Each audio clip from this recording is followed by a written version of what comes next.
सभी पत्रकार बंधुओं को नमस्कार। आज एक बहुत इम्पोर्टेंट विषय मैं आपके सामने लेके आया हूँ। पूरे प्रदेश में आज युवा सड़कों के ऊपर है, त्रस्त है बेरोजगारी के कारण। पूरे प्रदेश में आज हर घर के अंदर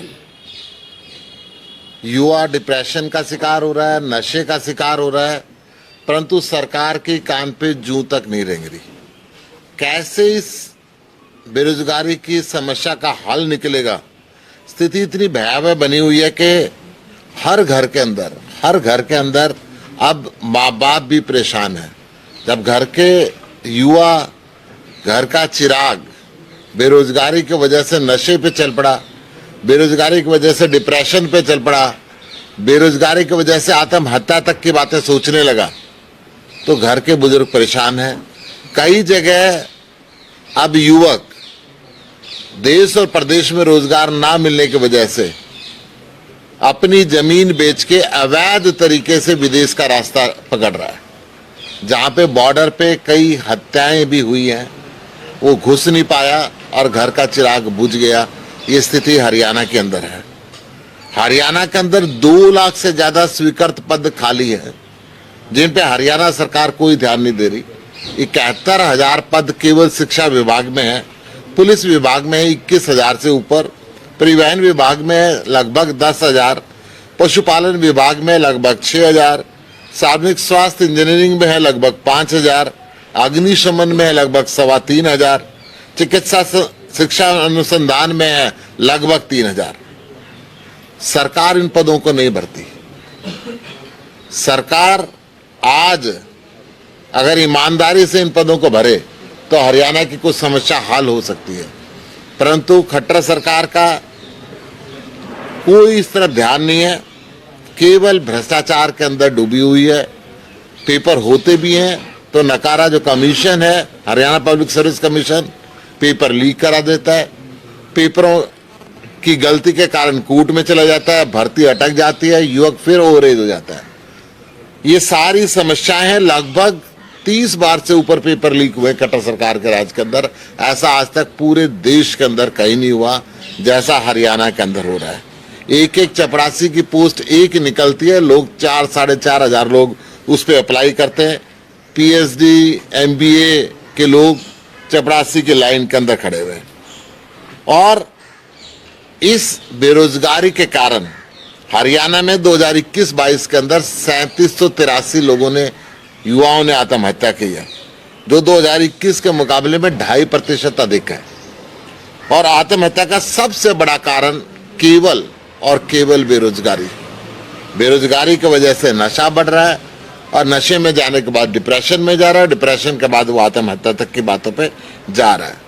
आज पूरे प्रदेश के अंदर जब सरकार नौकरियां नहीं दे पा रही है तो 10,000 पढ़े लिखे युवाओं को मजदूर बना के सरकार इजराइल भेज रही है। उस युद्धग्रस्त क्षेत्र के अंदर भेज रही है जहां से सारी दुनिया के लोग अपने नागरिकों को निकाल रहे हैं। परंतु हरियाणा के मुख्यमंत्री हरियाणा के चिरागों को, पढ़े लिखे युवाओं को मजदूर बना के उस युद्धग्रस्त क्षेत्र के अंदर भेज रही है। ये बहुत ही शर्म की बात है। आम आदमी पार्टी इस प्रदेश के युवाओं के साथ खड़ी है। इस प्रदेश के युवाओं के समर्थन के अंदर 24 घंटे तैयार है। 7 तारीख को, इसी 7 फरवरी को हमने करनाल के अंदर मुख्यमंत्री के आवास का घेराव हरियाणा के युवाओं के साथ करेंगे और एक प्रदेश स्तरीय ये प्रदर्शन होगा। हाँ, क्योंकि हरियाणा का युवक इस निकम्मी सरकार को जड़ से उखाड़ कर फेंकने के लिए तैयार है। उन युवकों के साथ आम आदमी पार्टी के सभी प्रदेश स्तर के पदाधिकारी और पूरे प्रदेश से युवक आकर मुख्यमंत्री के आवास का घेराव करेंगे और रोजगार देने की मांग करेंगे। मेरे साथ में हमारे प्रदेश के उपाध्यक्ष BK कौशिक जी हैं, संगठन मंत्री आदर्शपाल जी हैं, हमारे जींद के जिला अध्यक्ष ढांडा जी हैं, कुछ आप बोलना चाहेंगे? सर मैं तो केवल इतना कहना चाहूँगा कि 2019 के अंदर जब सरकार बनी तो भाजपा की केवल 40 सीटें आई थी और जजपा के साथ एक अनैतिक गठबंधन करके सरकार बनाई गई। तो जजपा ने एक बात कही थी कि जो हरियाणा में जो लोग लगेंगे वो 75% जो हैं हरियाणा के होंगे। आश्चर्यजनक बात यह है, गौरतलब कि आज हरियाणा के अंदर डोमिसाइल देने की जरूरत नहीं है। आप सबको ज्ञात होगा कि डोमिसाइल के स्थान पर एफिडेविट कर दिया, सिंपल एफिडेविट दो और हरियाणा का नागरिक बन सकता है। तो इससे क्या है कि बाहर के लोग, पीछे सर ने बताया था एक प्रेस कॉन्फ्रेंस में कि जो लगते हैं वो बाहर के लोग ज़्यादा लगते हैं, हरियाणा के कम लगते हैं। तो इनका जो नारा था वो 75% हरियाणा के लोग लगेंगे, वो भी झूठा था, एक जुमलेबाजी थी। और कहीं ना कहीं मैं तो ये भी कहना चाहूँगा कि जब सरकार बनी 2 लाख प्रति वर्ष रोजगार देंगे, वो कहाँ है? आज 25 लाख जो युवा हैं सड़कों पे हैं, सर ने बताया, और उनमें से 18 लाख समथिंग जो हैं वो बिफोर ग्रेजुएट हैं और ग्रेजुएट और पोस्ट ग्रेजुएट लगभग 6 लाख समथिंग हैं। तो इसका अर्थ ये है कि हर तीसरा युवा जो है बेरोजगार है और बेरोजगारी के आलम में पूरे क्षेत्र के अंदर त्राहिमाम है। आदर्श पाल जी, मैं आपका ध्यान आकर्षित करने के लिए कौशल विकास के नाम से एक निगम बनाया गया। मैं पूछना चाहता हूँ 18,000 रुपये में क्या एक परिवार चला सकता है कोई? स्थायी नौकरी ना दे के कौशल विकास के नाम पे युवाओं को ठगा जा रहा है चारों तरफ, और इतना बुरा हाल है उस कौशल विकास का। परसों एक पीएन की नौकरी के लिए 9300 रिजल्ट आया, 9300 बच्चे उसके अंदर लगाए गए। उसके अंदर जीता जागता उदाहरण है, अगर आप कहोगे तो मैं उसकी आपकी कॉपी भी प्रोवाइड कर दूंगा। अभी एक ही डिस्ट्रिक्ट से 5000 बच्चों की नियुक्ति है 9300 में से। हिसार डिस्ट्रिक्ट है, साथ में लगता फतेहाबाद है, बाकी पूरा हरियाणा लगभग 20% में 80% बच्चे एक ही डिस्ट्रिक्ट से लगाए। क्या उसका क्राइटेरिया है, हम पूछना चाहते हैं उसके लिए। तो चारों तरफ ये बेरोजगारी का आलम है। अगर सरकार थोड़ी बहुत नौकरी देती है तो कौशल रोजगार निगम के माध्यम से, ताकि सरकार को पूरी तनख्वाह न देनी पड़े। जब अफसरों की भर्ती की बात आती है तो उसके अंदर बाहर के क्षेत्र के ज्यादा लोग होते हैं, हरियाणा के लोग कम होते हैं। हरियाणा एग्रीकल्चर यूनिवर्सिटी के छात्रों ने प्रदर्शन किया कि आप जो एग्रीकल्चर डेवलपमेंट ऑफिसर लगा रहे हैं, ऐसा पेपर देते हैं कि हरियाणा के लोग उसको क्लियर ना कर पाए। पेपर लीक होता है, पेपर बार बार लोग इससे परेशान हैं। इस सब को लेके 7 फरवरी को जो राज्य स्तरीय हमारा प्रदर्शन होगा, हमारी पार्टी के सभी युवा साथी प्रदेश के युवकों के साथ मिलकर मनोहर लाल खट्टर जी के आवास का घेराव करनाल में करें।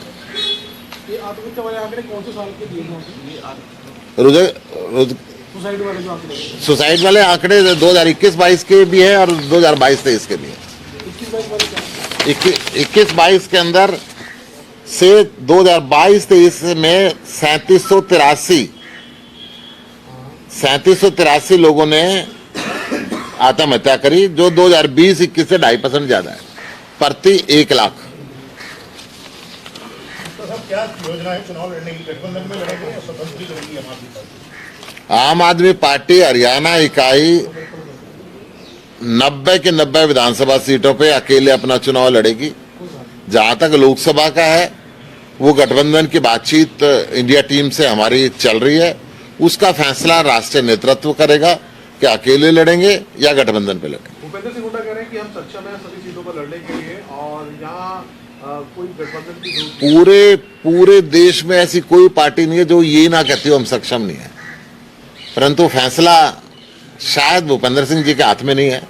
फैसला उनके भी राष्ट्रीय नेतृत्व ने करना है और हमारे भी राष्ट्रीय नेतृत्व ने। सर, आज चंडीगढ़ मेयर चुनाव मामले में सुप्रीम कोर्ट में सुनवाई हुई है, तो किस तरीके से देखते हैं सर? क्योंकि डेमोक्रेसी का मर्डर अगर कहीं देखना है तो भाजपा के शासन में हर जगह देखा जा सकता है। चंडीगढ़ के अंदर किस तरीके से लोकतंत्र की हत्या की, एक जो पीठासीन अधिकारी इन्होंने अपनी पार्टी का कार्यकर्ता बनाया, सबसे पहले उसने देखा कि बीजेपी हार रही है तो खुद को बीमार बना लिया। जब हाई कोर्ट ने कहा कि चुनाव की तारीख है, चुनाव पे आप इस तारीख पे चुनाव करना पड़ेगा, तो अपने पेन से ही निशान लगा के आम आदमी पार्टी की 8 वोटों को रिजेक्ट कर दिया। और सौभाग्य से वो कैमरा बंद होने से बच गया और वो सारी चीजें कैमरे में रिकॉर्ड हुई, पूरे देश ने उसको देखा है। आम आदमी पार्टी उसके लिए सुप्रीम कोर्ट गई है और सुप्रीम कोर्ट से हमें पूरा उम्मीद है कि वहां से न्याय मिलेगा। अशोक तंवर जी के जाने के बाद पार्टी को कितना नुकसान हुआ? कोई फर्क नहीं पड़ता। अभी जींद के अंदर रैली हुई थी, लाखों लोग आए थे। चंद लोग अशोक तंवर जी के साथ होते हैं, वो जहां जाते हैं वो साथ ही जाते हैं। 10-20 लोग हैं ऐसे। ये दिल्ली में जो प्रोटेस्ट करना चाह रहे थे, आपको नजरबंद कर लिया गया था। अब अगली क्या रणनीति रहेगी?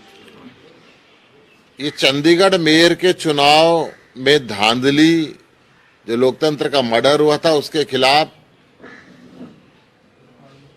बीजेपी हेडक्वार्टर को घेरने का हमने नोटिस दिया था, परंतु भारतीय जनता पार्टी की पुलिस ने दिल्ली के अंदर भी और हरियाणा के अंदर भी आम आदमी पार्टी के कार्यकर्ताओं को घर के अंदर नजरबंद कर दिया था। जब मैंने कहा कि मैं नहीं रुकूंगा तो मुझे भी जबरदस्ती उठा के पुलिस स्टेशन लेके गए थे।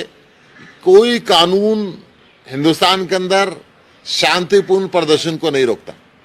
हम शांतिपूर्ण प्रदर्शन के लिए जा रहे थे, परंतु घरों में इस तरीके से नजरबंद कर देना। खट्टर साहब भी जब हरियाणा में किसी जिले में जाते थे, आम आदमी पार्टी के कार्यकर्ताओं को कोई सवाल ना पूछ ले, कोई क्वेश्चन ना करे, वहां पे नजरबंद करा देते। Thank you sir, thank you very much.